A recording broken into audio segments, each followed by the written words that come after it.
ministers seem genuinely to have been taken aback by the despair and fury of thousands of farmers reacting to the budget's inheritance tax policy. I thought when they saw the backlash that we'd find Rachel Reeves and team saying, "Oh, we didn't mean you, we were targeting, oh, I don't know, big agriculture or those mega-rich landowners or Jeremy Clarkson types." But instead of backing down, ministers seem to double down, and worse, they defensively demonised hard-working farmers and carry on doing so. Those who graft 365 days a year with 5 a.m. starts in all weathers for often meagre rewards, that is, working people, albeit not public sector employees, so possibly unfamiliar in Westminster bubble circles.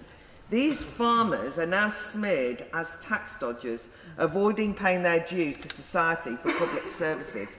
I sometimes wonder if ministers are getting their insider knowledge on farming from the Archers. There's been an interminable political messaging storyline on the virtues of rewilding that's driven me mad for a while. Yet, in a mere 30-second exchange recently on this topic, David Archer says there's a lot of anger about the new inheritance tax on farms, only for this to be battered away by Leonard, who says, yes, but we need those taxes to pay for things like the NHS. Scurrilous propaganda and actually misinformation. It's concerning when those influential in society seem oblivious to the material reality of working lives.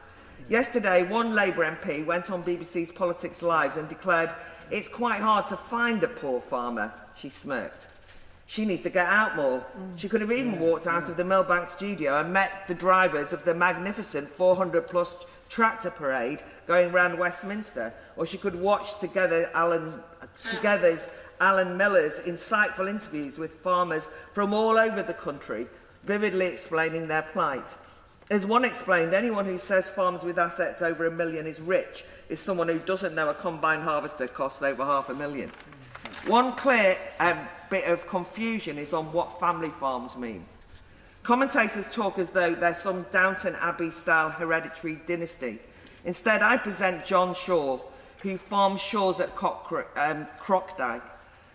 His farm's history is telling and a challenge to stereotypes. His father was not a toolmaker, but his great-great-grandfather was a coal miner, his great-grandfather a railway worker, and his grandfather left school at 14 and worked as a farm labourer, was forced to, but he got the bug. So in 1929, when he married, he took a tenancy of a small farm. 3 more tenancies later, he bought the farm that John now owns, that his father worked on from leaving school, as did John, as did John's son. What should be an inspiring story of nearly 4 generations building up a family farm that supports 2 families and is at the heart of the local community.